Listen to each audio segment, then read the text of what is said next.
Well, good morning, everybody. It's lovely to be with you again this morning.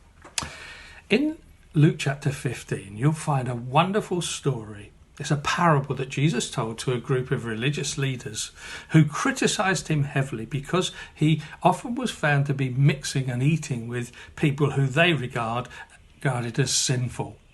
People who knew they'd made mistakes because they made them often in life. People who knew that they weren't perfect. But there was something about the way Jesus treated people like that, people who knew they were sinful, that drew them to him. He didn't condemn them when he could have done. He didn't cast them aside, but he showed them great love. He welcomed them, showed them that love, and he also showed them that it was possible to change. Well, the parable he shared with the people that day was of a wayward, selfish and foolish son who persuaded his father to give him his inheritance early and then proceeded to go to a foreign country where he spent all his money on wild living, having a great time, until the point when he realised he'd run out of cash, he'd got nothing. And he slowly degenerated until he became totally out of pocket. He had nothing whatsoever to live off. It was only then that he realised that he needed to go home, the only place he could go.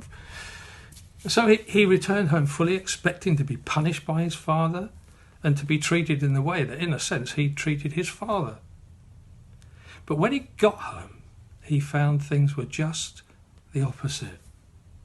The father had been longing for the son to come home.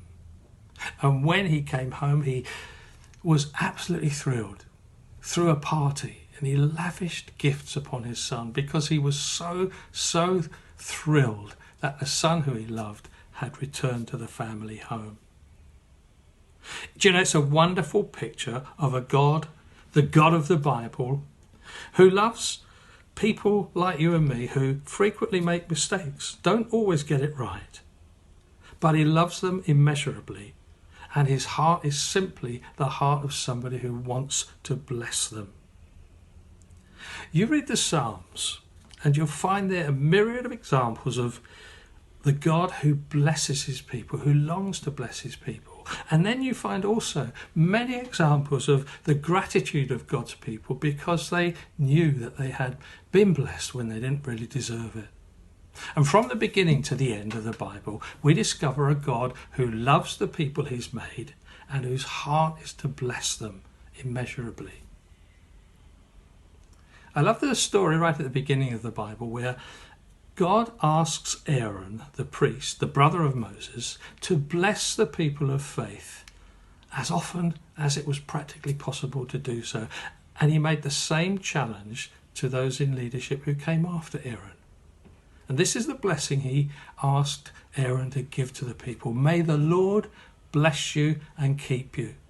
May the Lord cause his face to shine upon you and be gracious to you. May the Lord lift up his countenance toward you and give you peace. Do you know, there are many prayers of blessing in the Bible, but this blessing is very special to me. And I've never tired of saying it at the end of a service because it is a blessing that comes with a promise. God promises that when that blessing is given, he will honour it and fulfil it. He says in Numbers chapter 6, verse 27, I will bless them.